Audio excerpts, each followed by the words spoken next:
This is the Stubborn German Podcast. I'm Kevin Ostie, coming to you from the Stubborn German Brewing Company in beautiful Waterloo, Illinois, with the proprietor of the Stubborn German Brewing Company, Mr. Chris Ron. Well, hello there, Kevin. Hello there, Chris. And we've got a very special guest today, Mr. Nathan Rau. Hello, everyone. Welcome aboard. And, of course, our esteemed producer, Mr. Jared Chasson. Good evening. It is a good evening. How are you? Doing great. So Nathan is our guest, and we're going to chat with him about a bunch of fun things that you're up to. Oh, yeah. But before we get the ball rolling, we have kind of a silly contest that nobody can or has ever won. It's not silly, Kevin. I was not warned that there would be a contest. Yeah, Yeah, the we did Germans that on have purpose. no humor. Yeah. So it is the German word of the day, right? Oh, Lord. Okay. Do you, Okay. do you speak any German? You know, my grandpa Cletus would be disappointed, but no, I do not. He did. Yes. Good. Okay. Look at the joy he takes in our challenges. Okay. The German word of the day today, ladies and gentlemen, is Dreikieselhock. Of course it is. Is it all right. Rolls off the tongue. Dreikieselhock. Does that start with a D or a T? A D. D-R-E. Hold on. D-R-E-I-K. A with umlauts. S-E-H-O-C-H. Dreikieselhock. I think I know it. Well, Did you Google it? I thought the game was No idea. I thought the game was to pronounce it. We have to know what it Yeah, means. that's I know what it means. That's the first half. Yeah, pronouncing it would And be good the too. guest goes first. Yeah, Yeah, because sorry. we're kind hosts. We So, let our guests yeah. go first. So take a guess at what you think it is, and at the end of the show, we'll reveal how wrong we all were. Okay, Or right. You could just get it right. Yeah, I don't want to be a pessimist. Dreikieselhock. I'm going to say the Dreikieselhock is Very good. is the name You won that. for the waitress's son who has to stay in the bar because she does not have a babysitter at an old German Nice. beer hall. There's a word for that. I knew Yeah. it. Wow, that might be my favorite answer. That is very specific. I don't. That's excellent. I'm embarrassed. I don't know the female equivalent if it's a daughter, but it's very specific. It's a son. Dreikieselhock. Okay, great answer. Kevin, you want to go next? No, not after that. Well, I thought I knew, but that seems like it's got to be that. No, I have no idea. Gotta be I that. think it's dry cleaning. Dry cleaning. Dry cleaning. Okay. Oh, Got it. all Yep. right, dry cleaning. Nice. Kevin, what does Dreikieselhock mean? I'm going to say, with my limited knowledge of anything, that dry means three, right? Yeah, I so- believe it might. It's three Kieselhawks is what they. Oh, of course. That's a safe bet. 3 Kieselhawks. Well, yeah. And I would just have to say. say you're correct. See, It is 3 Kieselhawks. you didn't win, but you're correct. Yeah. Yeah. Okay, so 3. Is that your final answer? Kieselhawk. You might as well take a stab at Kieselhawk. I will. So my mind, well, see, Hoxen is hock, right? Like if it, like a ham hock. A ham hock, okay. It's like Schweinshaxen. It's Hoxen. Yeah, So yeah. hock is not Hoxen. So it's. I'm going to say it's 3 sheets to the wind. Oh, good one. All right. 3 sheets to the wind. He's piecing it together. I like These that. are good guesses. Probably the best 3 guesses Yeah, for German word of the day pretty that I good. think we might have ever had. Yeah. Are you going to guess? No, I know what it is. I tried, Jared. Okay, answer to come at the very end of this episode. Don't fast forward. You have to listen to the middle part. Exactly. So, Nathan, welcome to the podcast. I'm excited to be here. I was very thrilled when Chris sent me a note. It's very Yeah, cool. Thanks for coming. Yeah. I don't know why I'm here because I We see don't know some why of your you're other here. guests, and it's. I told my wife and kids. They said, "Well, why are you going to Why be are on the you on? podcast?" And I said, "Well, I know Chris and Yeah. Tammy, and I think they're running out of people to have on the show." Then that's exactly right. No, no. I don't know. I have a long list of potential people that may or may not ever make a guest appearance on the podcast. Sure. And yeah, you're on it, and I'm just kind of like, you know what? We got some fun things in your neck of the woods here in the next few weeks. So why not? This would be an appropriate time to do it. So It is a good time of the year, and we have a a strange, like, kind of glancing history where I live just a couple houses down from Chris's dad. Yeah. So I didn't think I realized that for a long time because you weren't living at home during Right. the time that I've been kind of your dad's neighbor. Exactly. Yeah. Yeah. But you're what? 2 houses down? Yeah. Two That's houses it. down. Yep. So so- we'll have little get-togethers and we can wave at each other Exactly. through the backyards, which is kind of fun. Are you Waterloo native?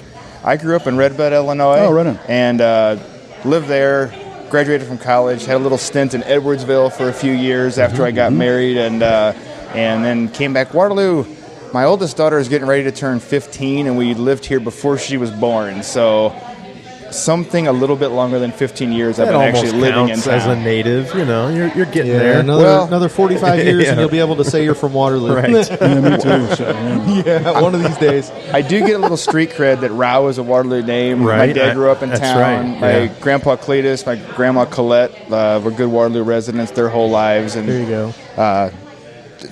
Grandpa worked at a bank, and I get farmers come up to me Really? and say, "Your grandpa helped me buy my first farm." No Wow. way. How Yeah. cool is that? That's the awesome. Grandpa set a high standard. I hear nice pretty things cool. about good old Yep. Cletus, and it's a fantastic name on top of that. Oh, for so- sure. Cletus Rau. Yeah. That's awesome. That is cool because, I think if somebody knows your grandparents and they weren't cool people, they just don't say anything. Yeah, you just let it roll on. Yeah, and if they take the time to say, "Hey, Cletus took care of me," that's really cool. Or if they say, "Was your grandfather Cletus?" And you say, "Yeah," and they go, "Huh." That's not good. They're not going to buy you a drink. They go, oh, yeah? Can I fix 50 years of animosity here tonight? And buy you a bourbon of the week. Oh, Wow, that's funny. yeah. So, what is it that you do here? I don't work in Waterloo, actually, but I'm a structural engineer. This is my job, which is why I thought it's an odd place to be invited tonight. But I do really like the local things. Sure. So when downtown Waterloo really kind of bounced back over a period of time that I know Chris had his finger on the pulse of when he was opening his business, Totally. Waterloo was always a nice place. But it's gotten to be a whole nother place where I have friends that live in neighboring towns that will openly pine for what we have in downtown Waterloo in terms of the restaurants and the breweries and just the courthouse, the whole thing, the Muni Band concerts. I mean, we could go on for an hour about the cool little things about our small town. It's a destination. I love it. My boss comes here because he loves the bourbon selection here, and I have a coworker. Him and his wife like to do daily road trips, and they've gone to like St. John or Bentonville, and I sent him to Red Bud and Waterloo, and he loved it. And he's ready to come back. So we Wow. have a lot to be That's excited awesome. about here. I That's really really cool. believe that. That is cool. Yeah, and I don't know. I've always thought of you as like Waterloo's biggest cheerleader, kind of a Nice. That's I don't know. Take that as a compliment because that's what I mean. It's probably I could probably think of a better way to say that, but but no, I mean you're always doing Facebook posts and stuff like come on out to watch the Muni Band, grab a beer, and that when we see that like every once in a while from somebody, it's always nice, and it's like, oh, that's really cool. So because we notice that, and it's nice that somebody said that. But you do that like every week. There's always something Right. that you're sharing of, and it's not always ours, and that's fine. That's great, and it should be. It should be the whole town. I feel like. And There is it's- more than just you. Wait, there is. This was the episode I got fired. That's right. And I appreciate you saying that, Chris. And honestly, I can't pretend it's altruistic either, because when you like something in a town, it behooves me to promote it. Sure, I yeah. want It's Stubborn easier German to be to- open. yeah, I for want sure. the Muni Band to stay going and have younger band members come in and all that stuff. So there's not without its selfishness. But, there's definitely some... And I admit, I pick my spots. It's not that I don't like things, but I'll admit I have a daughter that's... we have cross-country runners in the family. My daughter is the marching band as a freshman.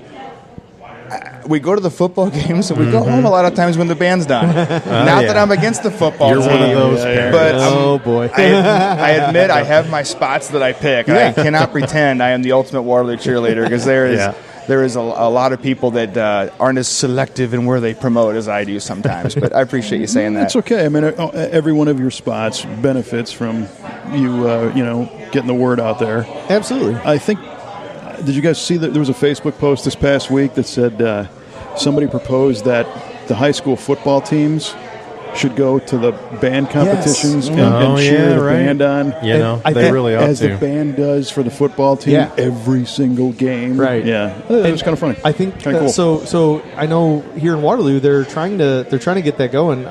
So Mr. Smith, Zach Smith, his wife Brianna is one of our bartenders. And so Zach's in here all the time, and he mentioned that he's like, "Yeah, we're working on getting the football team to come to one of our band competitions and cheer them on." And they're down for it. Like they're wanting to do that, and that's so cool. I was in band. I was whatever, call me a band nerd, whatever you want. I played football. Yeah, you were. I should just shut up right now. I heard Chris was a drummer, though he doesn't want to admit that anymore. You know? And he also plays accordion. I was in the pit. I played the gong. The gong. Awesome. You know. And I know The this things is that you can't march with. They're That's what I drummers, played. too. It's okay. I know this is a big CYA, but I have nothing against the football team, and they have been really cool where the band comes down the field, win or lose, and they have their like rah-rah. I do admit I'm a little sensitive to some of the sports that don't get the attention, and I'm not saying football and volleyball and basketball shouldn't, but I got the junior high girls have won their state competition 4 years in a row. The That's girls awesome. have. And the high school team just won the conference meet for the first time in 15 years. Yeah. Wow. Yeah. And I hear my daughter say, I don't think anybody really cares. And my response is, you know what? Just keep kicking butt, and people are going to notice. And if they don't, who cares? You guys have done amazing things. I'm talking cross country right now. Volleyball's on a tear. I was going to say, that was on a tear. You were saying they're not promoted. I keep seeing all the push of the volleyball team. But I've seen a lot of cross country posts too from the athletic director. So it is getting a lot more, and I think at some point you just can't ignore, and it's exciting. Yeah. So I think it's much like the promotion thing we talked about with the social stuff. Football's fine. They don't need somebody to rah-rah for football. Doesn't mean I hate it, but I like to find those oddities that maybe someone's like, oh, really? We got a good cross-country team? That's interesting. I will say my daughter's last year, or maybe it's the year before, because she was in the COVID year, she's a cheerleader, but the basketball team would go and show up at their competitions, out of town. That's great. Really? And that so is cool. It was cool, and we That's didn't see awesome. that even just a few years ago. So that's kind of changing a little bit. I think you can tell your daughter that it's not because people don't like the sport or like the competition or the fact that they're doing well. It's that a lot of times they just don't know about it. Yeah, right. So it's nothing against them. It's And just that's a big awareness. problem, like you've sort of said, with cross country, cheerleading, even tennis, whatever. Absolutely. That it just doesn't get the hype that football and soccer and baseball gets, So And this isn't unique to Waterloo. I remember when I was in college, like some of the student groups that supported the athletics, you could get like bonus points to go to a wrestling match, say, or some of the sports that didn't get the attention. And when I was in high school, Redbud, shout out to Sandy Griffin, the volleyball coach when I was in they won regionals and they won so many. And I'll stand by this. If Coach Griffin coached one of the big sports for boys, they would have had a statue in front of the school after her. And even back then, I feel bad how little I appreciated what my classmates accomplished as volleyball players and softball players. So I'm guilty too, but we can do better maybe. All right, so let's throw it out there to be proactive. What should somebody do to find out more about these sports and be more of a cheerleader if they don't have any clue? Like, I'm not aware of where the schedules are and all the rest of it. I always see the after. It's like, they played yesterday. Yeah, sure. That's a good question. I mean, I know I got a email from Brian Unger, the AD, but I think it's because I've signed up as a parent of an athlete. I want to say I assume that's all posted on the school websites, but I can't there's a speak to school that. calendar. If you really want to, like you said, be proactive, you could go, and I think it's a Google calendar, so you can just download it, and it will send the entire athletic calendar to your calendar. Sure. Or if you're like me, I use Google calendars all the time. I might be able to just add that to my display. Yeah, exactly. That's cool. So it's out there. You could get it. And I'll say one more thing, and I'll stop talking about cross country. The hard part about cross country is junior high and high school, there's not really close meets. We have Peoria and Decatur and Highland and Troy. So there's very little in town. So I can't blame people for not physically being there. But I'll say the kids sure notice when people give them a rah-rah. That's cool. They really do. That's awesome. Now, Chris had mentioned, and you brought it up earlier, that you're a runner. Do you run in like current events or activities, or you just go out on every morning and hit the sidewalks? It's varied. Definitely not every morning. I hit a stride where I was trying to run some longer races for a while, and then between being lazy and COVID, I haven't been really at it. But if you're up in the early morning hours before the sun comes up, there's a group of us that don't necessarily run together, but there's a good handful up to maybe a dozen or so people that like to run really early around town. Yeah. Okay. And I'll be sure to honk at you guys as I'm driving by in my car. And I'm one of those with your bag of donuts. I run my egg McMuffin and what? I run so I don't have to buy new pants, and so I can drink beer and eat the food I like. It's a good motivation. It really is. Yep. It's not I don't smile and love every step of it. I like the results. But, like, my wife gets a great piece of going out and running, and she's just like, oh, that was great. I get home, and I'm not thinking that. But yeah, that was not great. It was terrible. It was so torture. is it real? Is the runner's high a real thing for those of us who just sit here and drink bourbon and beer? I heard an interview this week, and it was a hypnotist that basically said the runner's high is an example of when a person sort of self-hypnotizes, where you kind of let your subconscious just take over even though you don't realize it. So I think it's real. I've had moments when it felt easy, and it shouldn't have felt easy, but I don't know if that was a high or... Yeah. And is that just like, whatever, listening to the Stubborn German podcast, or that'll make music? anybody high. Yeah, Hypnotize them. exactly. But... If you haven't tried running while listening to the Stubborn German podcast, You'll trip I and feel fall. like you need We don't recommend it.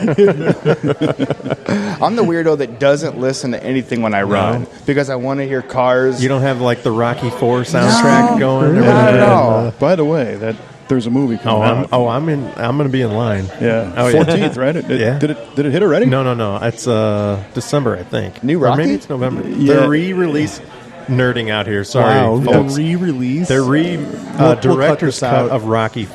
Yeah, it's dear. Stallone, Russian. Stallone handpicked the cut for Rocky IV. So 30 it's him and minutes of Drago. added footage. Yeah. Oh, no way. They took out the robot. It's going to be Oh, epic. thank God. Yeah. It's He gonna be still great. has those turtles, by the way. Right. You know, Cuff and Link. Cuff and Link. Yeah. All right. Sorry, everyone. Little tangent there. But, Wow. So I have a friend of mine, and to me it's a double-edged sword. I'm obviously not a runner. I do like to walk, and there's times when I come home from work and I'll put headphones on and go walk our neighborhood. We got a nice walking path and whatnot. But sometimes you get home and I'm just too tired, and it's like, oh man, I don't have the motivation. Then I was talking to my buddy who's a runner, and he's like, that's the best time to go because it all comes back. Your energy comes back, everything gets fixed, you feel better.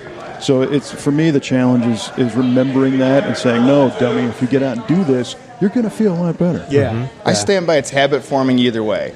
Like when you get into a groove, it's kind of easy to keep going. But I mean, if I skip a week solid, it's easy to keep not going. Yeah. And I'll take issue with the question when you said, obviously I'm not a runner, Kevin. I know this is a podcast, not a TV show, but there's a quote that I read once, and I can't remember who said it, and this is very coarsely paraphrasing, but it's like, if you've ever ran, you're a runner. It doesn't matter how long you go, how fast you go. There's no minimum. There's no pace required. There's no membership card to earn.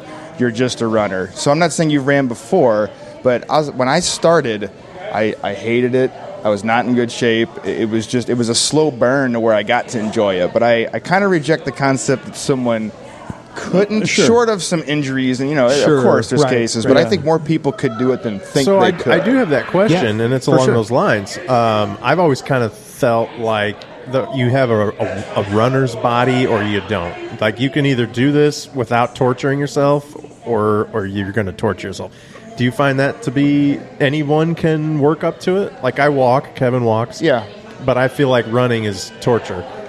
Can I work my way up to it? I think anybody could. I'm thinking of a friend of mine, Brian, had a heart attack fairly young. I don't think he would take offense to say he was a pretty heavy guy whenever this all happened, and he's just dropped dozens and dozens of pounds. And Brian doesn't look like he's in the Olympics, but he's in so much better shape. And I hope he's proudly a runner. You know what I mean? And there's a lot of cool stories like that that's really cool. Of where people, and it's not. I think it's starting slow. It's one of those things like if you take X amount of years to get to this spot, you're not going to fix it in 3 months. Yeah. And to kind of build up slowly and not and not just go out like a banshee and you're hurt and then you're discouraged and it's like, well, why? Yeah, maybe don't have that expectation that you're going to look like, Schwarzenegger in 15 minutes.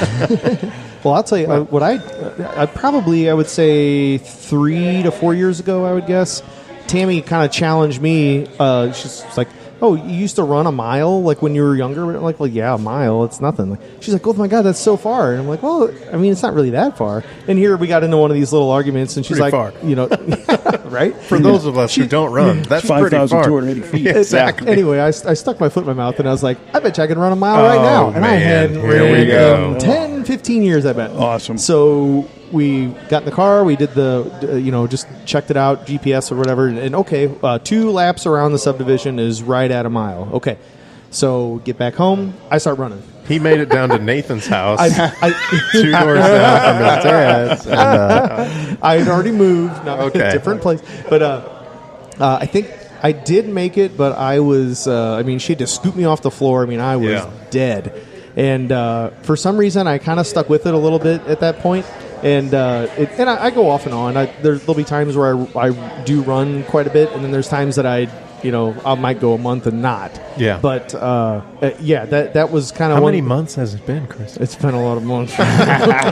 No, this year I'm on an elliptical kick because running has messed up my feet and my knees. That's the thing. Yeah. And but the elliptical, I don't get any pain. Okay. And I know it's not quite as physical. It's not. I'm not exerting quite as much as when I run. But I don't know. It was my goal on the elliptical. Like keeps your it looks like you're running a track or whatever. Yeah. So do you listen to the Rocky IV soundtrack on the elliptical? I listen to the Stubborn German There you podcast go. over and over and over. Of course. Yep. And then I'm like, I know what I'm going to say right now.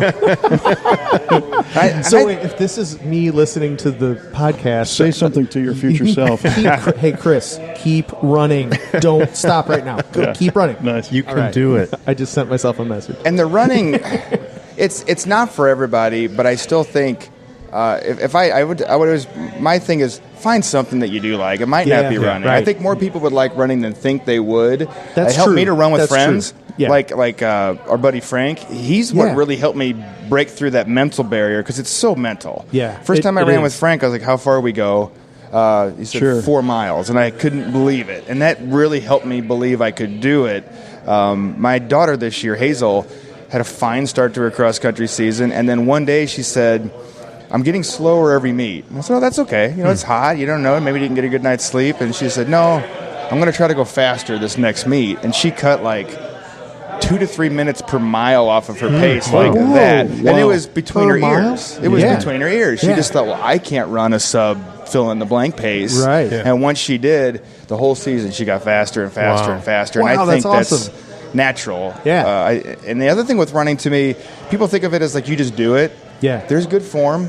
I think if people have injuries, you probably have bad form. It's not. It's like swimming. There's a right way to do it that makes it easier. Yeah. And I think you have good days and bad days. People think, okay, if I'm shooting a basketball, some days the hoop's going to look huge. Some days I'm hot on the golf course.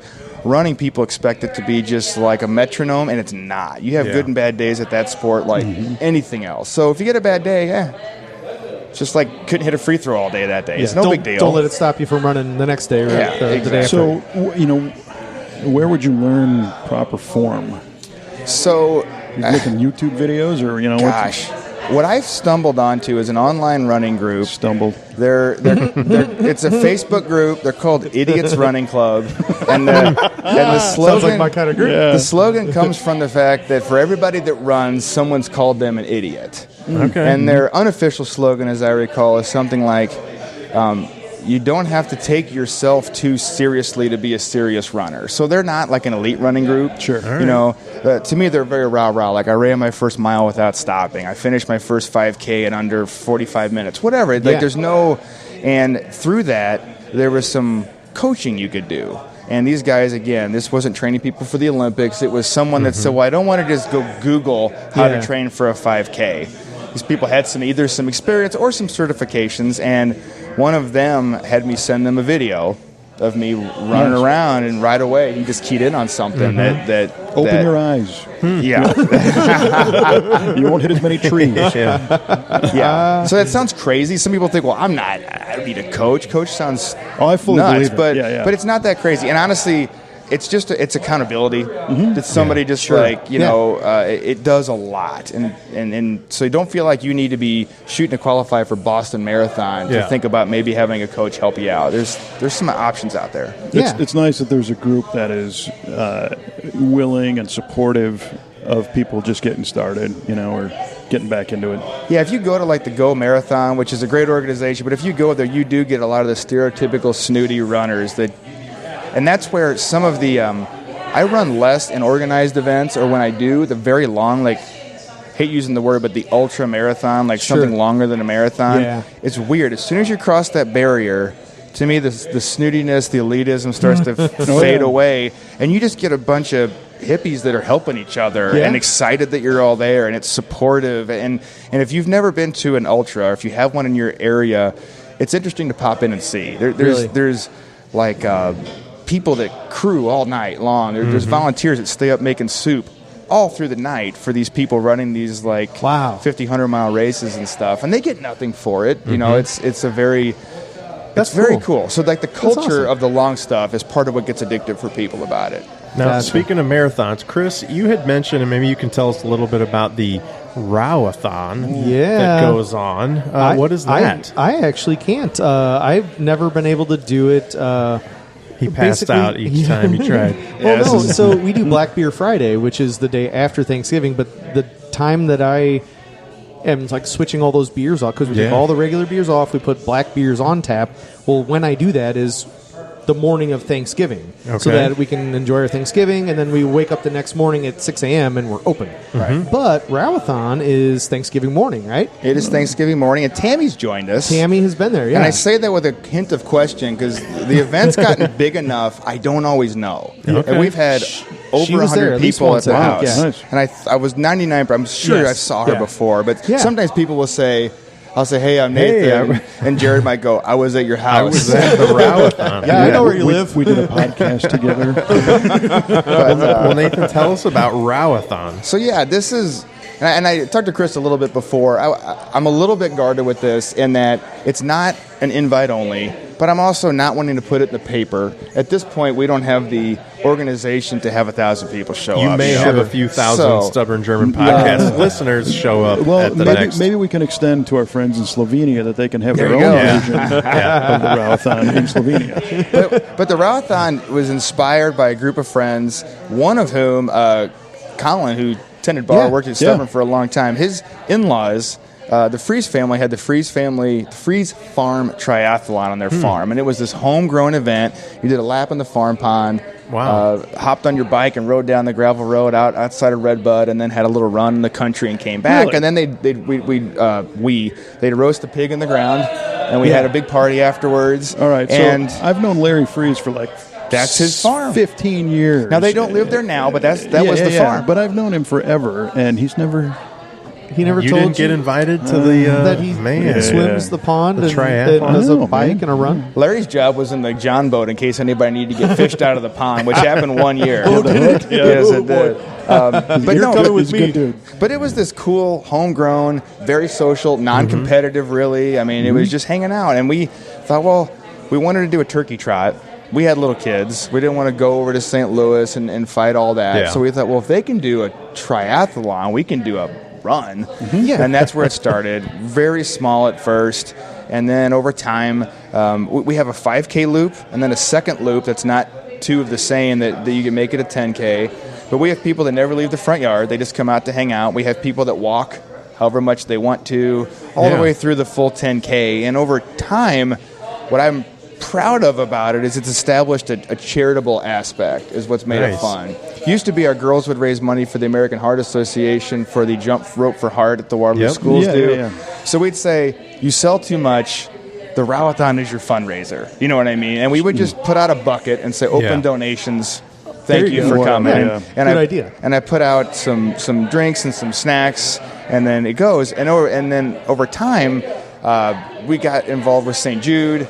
And then for children with cancer. And then we have my daughter is very good friends with Elsa, who's a little girl with leukemia in our community. Yeah. So this year we've the charitable cause has kind of evolved, and this year 100% of the gross revenue is all going to go to Elsa's family. So nice. that's kind of got everybody pretty excited. Very so cool. that's very good. But there's beers and bourbons and ridiculousness, but having that charity side does kind of center us a little bit. Sure, where yeah, it was pretty fun to go to House of Neighborly Service last year.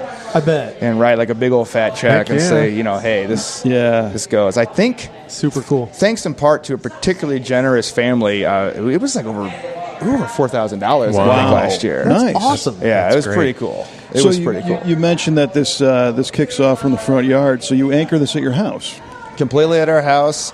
Talked to an alderman friend and said, are we legal? And he said, hey, if you're not selling anything, if you're not asking the city to close streets or help your traffic control, you're just having a party at your house. You're just jogging. Yeah, What's up? there's nothing going on. So last year, or 2 years ago, we didn't have it last year with COVID. 2 years ago, good old Kermit from the local newspaper, he lives close to the route, and he just walked up and said, something's going on. I always see people running around. So Kermit documented it. We had a little article in the paper, and we had Chad Manier, who you guys might know. He came and played the national anthem for us on his horn, and it was kind of next level. So this year, coming off of COVID, everybody's antsy. We've got a great cause for a family that really could use some help. I think we're just kind of anticipating this to be a bit of a blowout. So I will say to anybody listening that's curious, it's not an invite only. If anyone who's ever been can invite anyone they know to come, and that's totally fine. So, hey, come in and find Tammy. So let's say you want some information on the Rau-Athon. Let's be clear. When can they show up and donate and whatever? So we added a virtual option. I say we didn't have it last year. That's not true. We did it without the official party. Right. So people would run by the house and wave, or they. But so through House of Neighborly Services website, they can take donations and just tag it. Elsa Rau-Athon would be cool, because we like to keep track of how much we bring in. Right. For sure. The other way is I take Venmo. That was a game changer. I'm an old man. We're doing this virtual, and people kept saying, What "Can is I this please Venmo Can you I speak of?" please Venmo you?" And I That was like, the German word of the day last night. like, for crying out loud, I got to figure out Venmo, which I did. And I tell you what, it is. I think I understood why businesses accept credit cards despite the service fees. Because I mean, it was an order of magnitude change in our revenue once Venmo opened. It's so easy for people to do it. Yeah. Because I think with cash, you might walk up and say, "Oh, here's $10," which is very nice. But then if you're Venmoing, you might go, if I don't 50. go out to eat, I can send them $40. I can send them $50, and the amounts just blew up. That's awesome. The souvenir, to entice anyone from finding out more about us, is we have a custom-made 3-inch embroidered patch. It's unique every year. Nice. And the only way you can get one is to donate to the charity of the year for the Rau-Athon. So I always hype these up. Like, you need to put these in your will. You need to make plans for your estate. Well, there's no other way to get these. They're just as significant as the NASA Apollo mission patches and the space shuttle mission patches. You get the Rau-Athon, if not more. Yeah. Exactly right. I feel like I would be one of those that never leaves the front yard. Just keep stretching, work out that groin. Maybe jog around the block or something. Working out his groin. Just like, is it over? Oh yeah, here you go, guys. Well, you will meet my good buddy Bert, who tends the fire, and he does not leave, but he's a wonderful pyromaniac. Well, does Bert need some help? I mean, he might. Yeah. He might. There you go. And Bert has been in here many times. You might not know him, but he has been in here many times. Awesome. Absolutely. Well, that sounds like a great cause for sure, and really cool of you to do that every year. It's fun. Like, it just, I mean, in a way, it's sort of changed Thanksgiving. Like, we look forward to this. It's not I imagine Stubborn Fest. This is your Stubborn Fest. Yeah. It's work, but there's just so much joy out of seeing everybody that it makes it. I mean, worth it isn't even the right word. It's fun. Do people stay for dinner?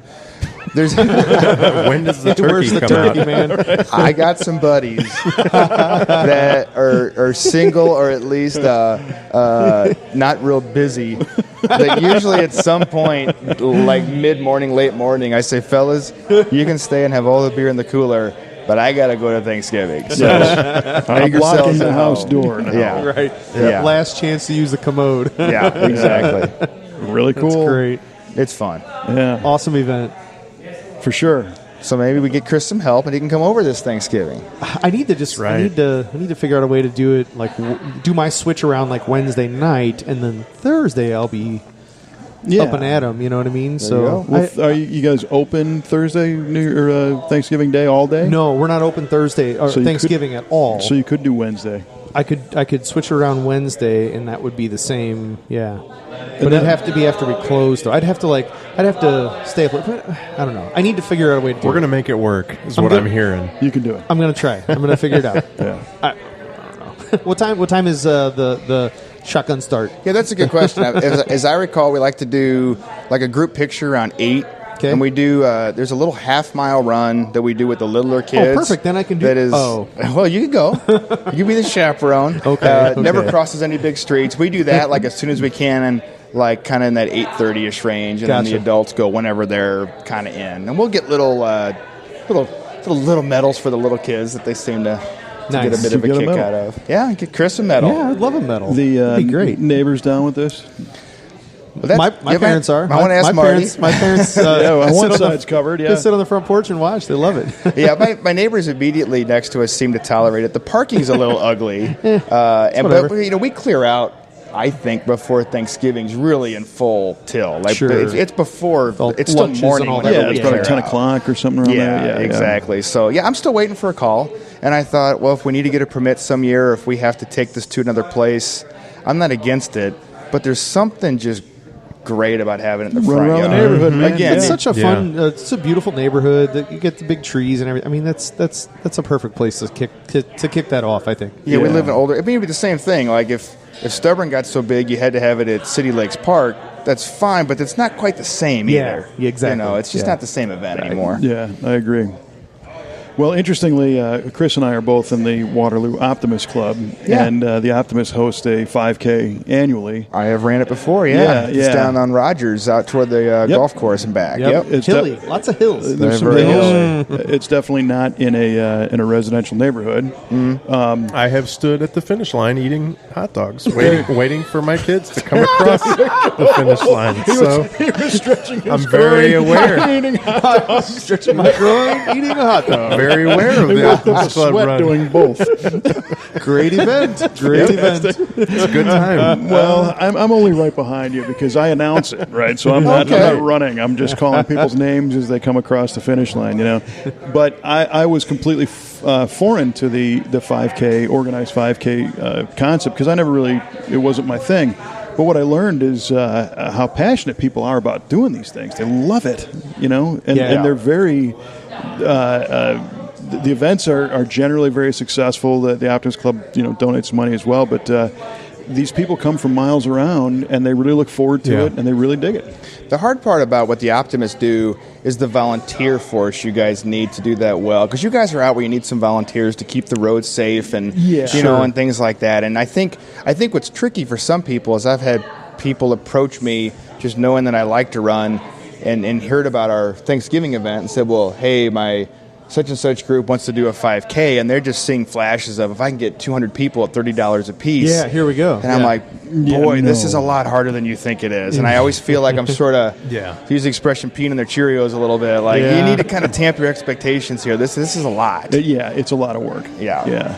Especially when it's not as home. But like, my big thing for our event is I hope it never gets to the point I need to have people sign waivers. Yeah. Because then I don't know if we can still do it. That's why I'm very careful. Like, there is no entry fee, I promise. There's no minimum. We set out a bucket. And even the Venmo, it's not like, hey, you need at least this much. We just let it be. It'd be cool if you donate something, It'd be like if you posted online and said, hey, we're going to run a 5K on Thanksgiving at my house. Do you want to come over? Come on over. That's how we treat it. Right. And that adds to the cool factor, I think, too. Definitely. It's not an organized thing. It's not sponsored by whoever. And, like you said, you don't have to sign the waiver. So, have you heard, and I know we're not talking much about beer here with the running stuff, but have you all heard of the Barkley Marathons? No. There's a Netflix documentary on this. And I'll go quick, but this guy, Laz, started this marathon out in the mountains. I'm going to get the area wrong, but anyway,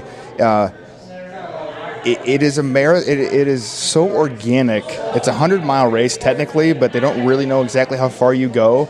Wow. And it's so organic. There's no website. Like, part of it is you have to figure out how to sign up for the race, and technically you don't even sign up. It's you apply, and you make the case for yourself on why you should be accepted into the Barkley Marathons. Really? And the entry fee is, it depends on what he needs that year. Say if he needs white T-shirts, he's going to say, you need to bring me a pack of white T-shirts if you get in.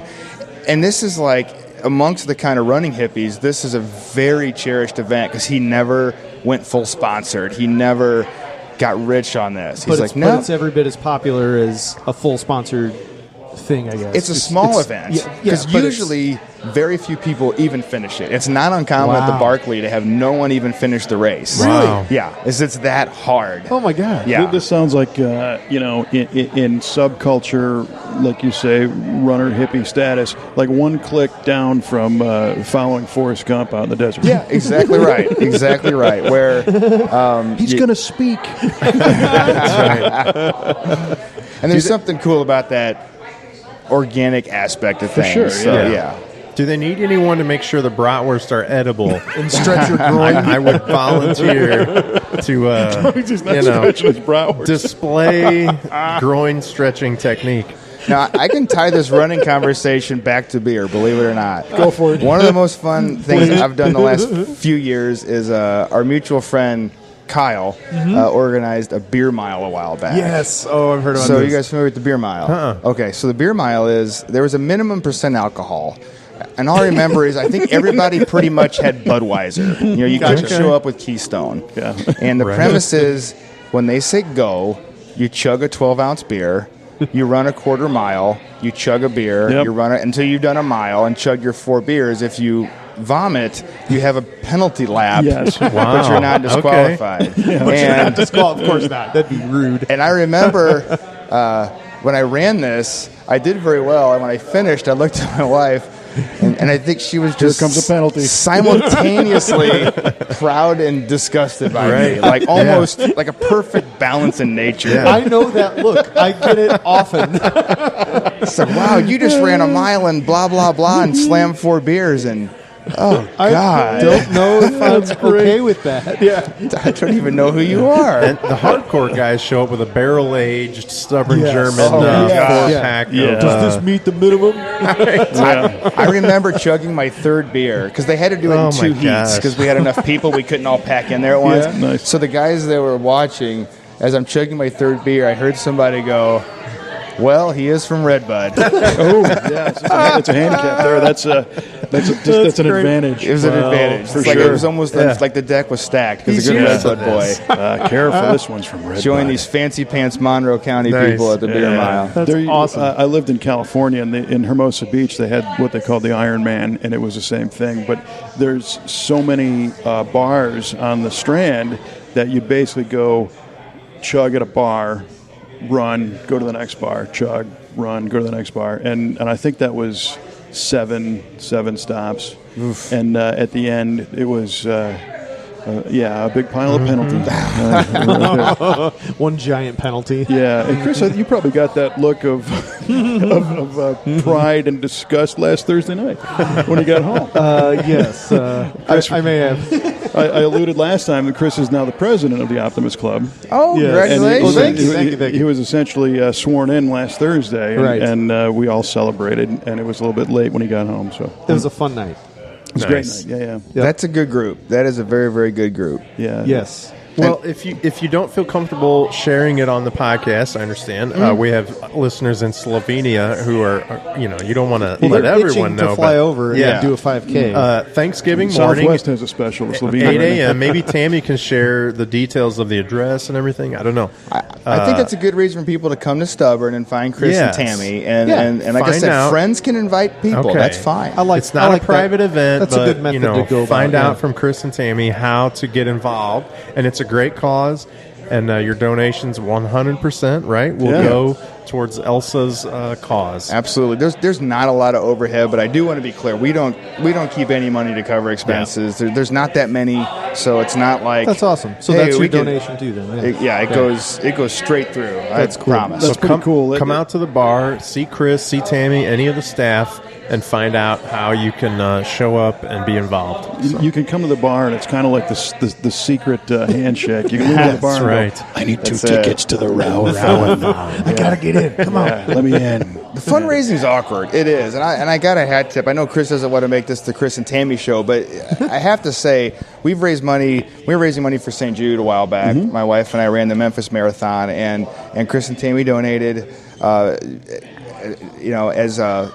Chris and Tammy, not Stubborn German. They donated. It was very nice, and I remember part of the way that went through is we were at the Waterloo Municipal Band concert, which, if your listeners don't know, we have a Tuesday night concert every summer with the wonderful Waterloo Muni Band, and I thought, well, I'm going to try to raise a couple bucks tonight. So I just posted on Facebook, if you come up to me, find me at the Muni Band concert tonight, and shake my hand, I will donate X amount of dollars for every handshake to St. Jude. Nice. And when it was all said and done, Chris and Tabby just said he messaged me on the side. He's like, "We're matching what you collected tonight." That was awesome. Wow, like, that nice. was awesome. I forgot about that. Yeah. It was really cool because he's that like, was a fun. I know, and that's typical of you and what you do. Is you think of these awesome ideas to better the community, to better the cause, and I don't know. I love that. So, and I won't deny I was on the hook for a minimum committed donation to St. Jude. Well, at least you raised awareness along the way. You better come shake my hand. In a fun way. Yeah, exactly. Well, that's really cool. Nathan, we really appreciate you joining us. Maybe next time you can come back and give us some fly fishing tips. Oh, Lord, yeah. We didn't even get into that. We didn't tip the toe. I like to wave at old Marty Ron and let him know when I got back from a trout fishing trip over at Bennett Spring. You just got back? Not recently. I did. I go with my dad every year in the fall. We go on a little father-son trip, and we got back in October, and it was good. It's always good there. It was very good. I had some Kansas Stubborn Streamside, and doesn't get any better than that. There you go. Streamside, yeah. My wife has really just gotten into fly fishing this year. Really? Has she really? Oh, yeah, totally. Awesome. Well, it's interesting. She's got a cousin that lives in Arizona, and he ties flies, right? He ties all his own. And when he heard she got into fly fishing, was learning about it, he sent, I want to say, 400 or 500 flies. Oh, my. Right? Wow. It was just opening up package after package after package of hand-tied stuff, right? And she's like, "This is like $2,000 worth of stuff here. It's crazy." Easily. And he recommended the pole and the rod, and the reel and the whole thing. And she really digs it and is always looking to learn from people. So we should have her on for that one too. Yeah, that's cool. Great. Yeah. I'm no one you want to learn from, but that would be a great conversation. Yeah, I'm the same way. I can tell you what not to do. I tell you what, I got waders for my daughters this year. They're soon to be 12 and 15. And they fit my wife. And I will admit, when we went on a family trip to Bennett, the waders were a game changer. Yeah. I don't know that Annette is hooked on fishing yet, but she sure enjoyed being able to get out in the stream, without like deep out wet. there, and be a part of it that way. So, cool. that's cool. Kelly's a little hesitant about the waders, but she's got a kayak, and she's fly fished off the kayak, which sweet takes dexterity that I don't have. Yeah, I'd be wet. Yeah, for sure. All right. Well, this listen, is a whole other episode we need to have. I know. It sure is. Primed and ready to go. Yep. I love it. But in the meantime, the Slovenians are all saying, "Dude, what's the word?" What's the word? All right. It's not the bird. It's not. All right. The German word of the day is Dreikieselhoch. Right. Dreikieselhoch. Of course. And we had some good guesses. Do you all remember yours? Dry cleaning. Dry cleaning. The beer wench's son. The beer wench's son that stays too late at the bar. And I said 3 sheets to the wind. And yes, 3 sheets to the wind. Dreikieselhoch actually means 3 cheeses high. 3 cheeses That's what high. I said. 3 cheeses What to the the wind. heck does that mean? So Jesus it's high? It's one of these funny German terms that it's a person who is let's say lacking in height. So you're Okay. only 3 cheeses high. All right. 3 cheeses high. It's like So- half pint from Little House on the Prairie. Exactly. you're shorting That's exactly what it is. Dreikieselhoch. Dreikieselhoch. So if you have the short guy at work that you want to Trikesahawk. Give him a little heck. You call him a Trikesahawk. He's only 3 cheeses high. Yeah, then when you ask what it is, you say, well, you're just three cheeses. And then they walk away in bewilderment. And That's a good. Trouble. Then goes, wow, you're an idiot. Yeah, right. That is a good German Yeah, word. here's a of the running day. site on Facebook. Check this out. Yeah. Well, again, we appreciate you joining us. This was a lot of fun. This is a Thank you, lot of Nathan. fun. I sure appreciate the invite. That was a hoot. Thank you very much. Nice to meet you You're guys. welcome. And that's why you were here. Yeah. You're wondering in the beginning, now you know it all kind of comes to fruition. There you are. That's why you're here. Here on the Stubborn German Podcast. If you dig this stuff, hit that subscribe button, and you'll be alerted when the next episode comes out. Hopefully, it'll be as entertaining as Mr. Rau. And for Mr. Chris Ron, Jared Chasson, and Nathan Rau, I'm Kevin Ostie saying, Prost. Prost.